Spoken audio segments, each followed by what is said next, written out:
नमस्कार। मैं ज्ञानचंद प्रसाद मेहता मेहता टॉक्स पर आपका स्वागत करता हूँ।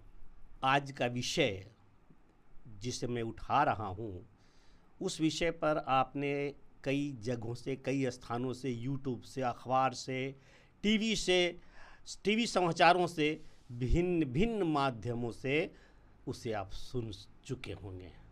जी, विषय कंगना रनौत का है।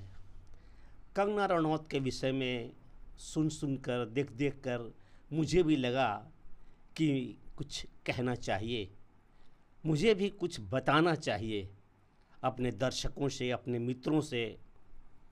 कंगना रनौत के विषय में तो सभी भली भांति परिचित हैं।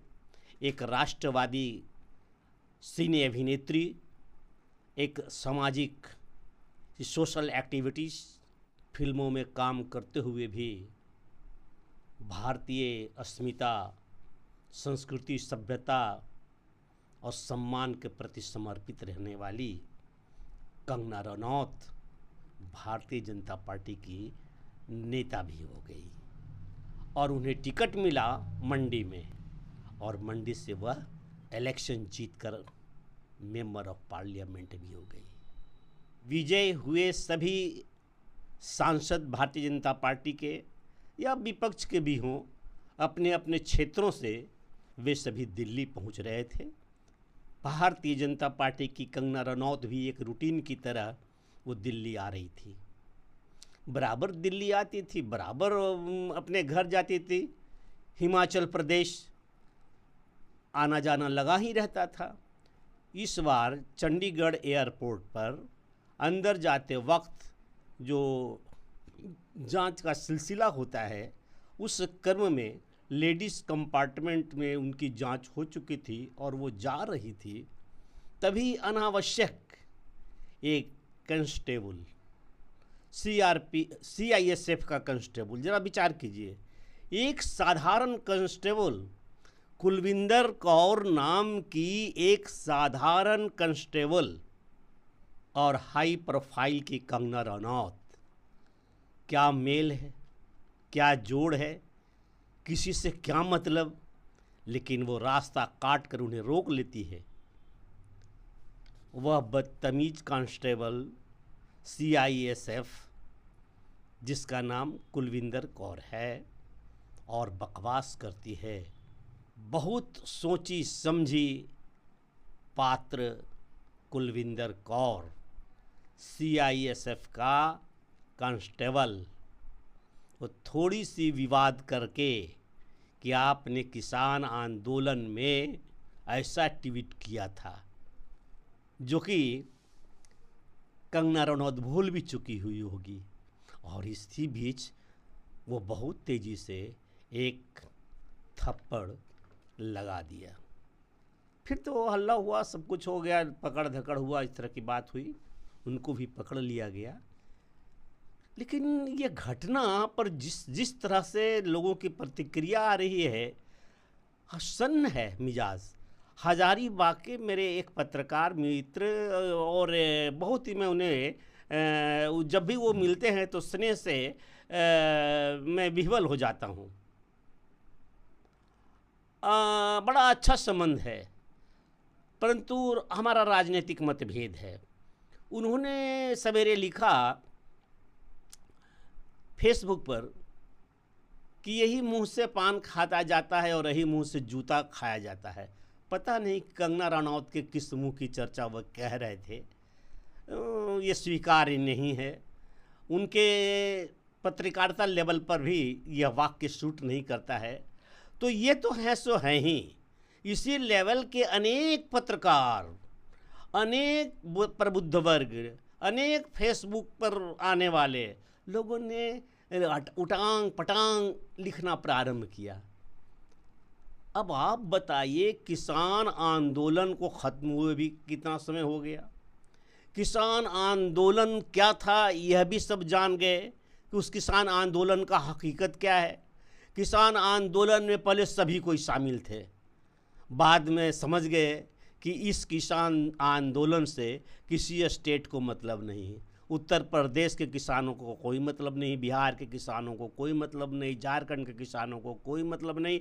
हरियाणा के किसान जब साथ थे और वह जब स्पष्ट हो गया कि ये है क्या वास्तव में किसान आंदोलन के बहाने 26 जनवरी को लाल किले पर चढ़कर राष्ट्रीय ध्वज को छूने का और उतारने का जिसने दुस्साहस किया, इसके पीछे शक्तियां कौन हैं, ये सब जानने के बाद हरियाणा राज्य के भी किसानों ने कहा कि चल रास्ता नाप, तू अलग रह, मैं तेरे आंदोलन से कोई मतलब नहीं रखता हूँ।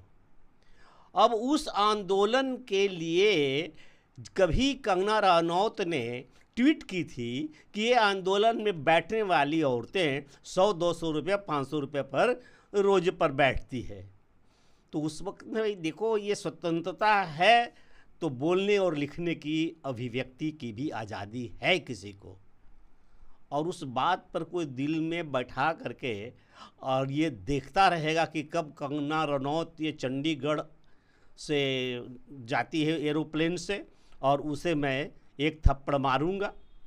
अरे कितनी बार कंगना रनौत आई गई होगी, उसकी ड्यूटी भी कुलविंदर कौर की रहती होगी, लेकिन कभी तो नहीं मारा। और इस तरह से मार करके, और इस तरह से मारने के पहले क्या कुलविंदर कौर ने कुछ सोचा नहीं होगा कि मेरी नौकरी की क्या होगी? उसके पति भी हैं, CISF में भी हैं, उनके 2 बच्चे भी हैं, उनकी नौकरी का क्या होगा, बच्चों का पालन पोषण भरण पोषण कैसे होगा?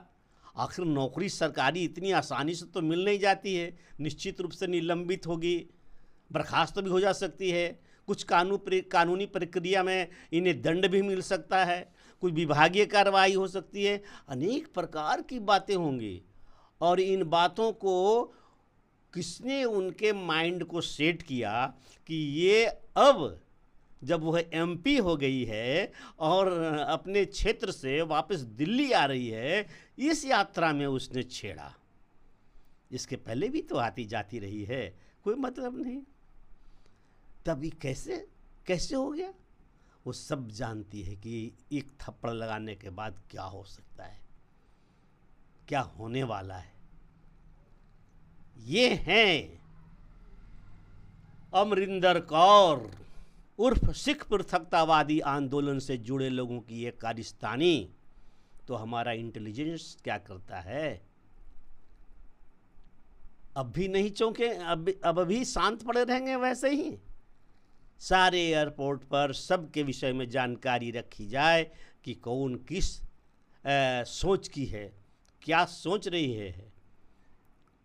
ये तो बड़ी घटना भी घट जा सकती थी, लेकिन उतनी बड़ी घटना वो घटाना नहीं चाहती थी, क्योंकि वह अपना उपयोग पृथकतावाद में और अधिक होने देना चाहती है।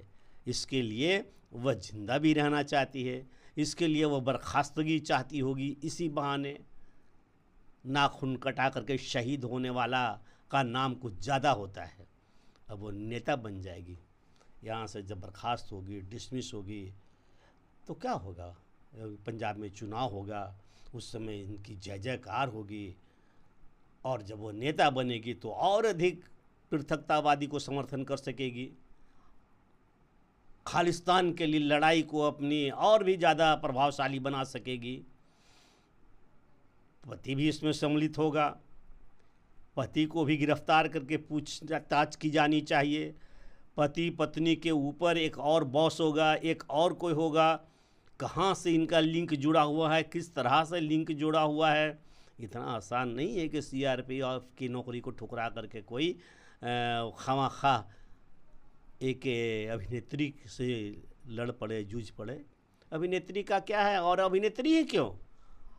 इस तरह से यदि स्थिति रहेगी तो आज वो अभिनेत्री जो MP बनी है नई, कल मिनिस्टर भी जा सकेंगे, तो ऐसा ही होगा। कल दूसरा MP जा सकता है, तो किसी भी एयरपोर्ट पर ऐसा हो सकता है। कुछ रहता तो किसी के पास है नहीं अपना फोर्स, अपना डिफेंस के लिए। इन्हीं CISF के भरोसे लोग एंट्री लेते हैं और हवाई जहाज पर बैठ जाते हैं। प्रारंभिक जांच से पता चला है कि किसान आंदोलन के एक नेता शेर सिंह महिवाल की बहन होती है कुलविंदर कौर जिसने थप्पड़ मारा है।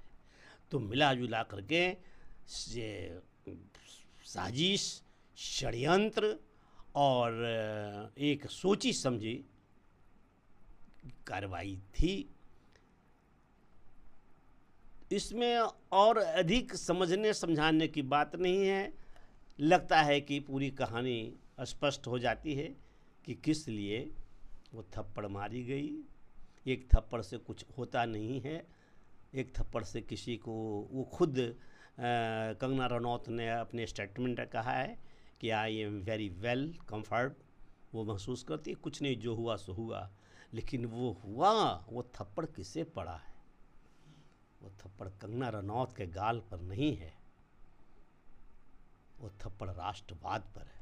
आशा करता हूँ, जैसा कि मैंने अनुरोध किया, मेरे इस वीडियो को चलने दीजिए।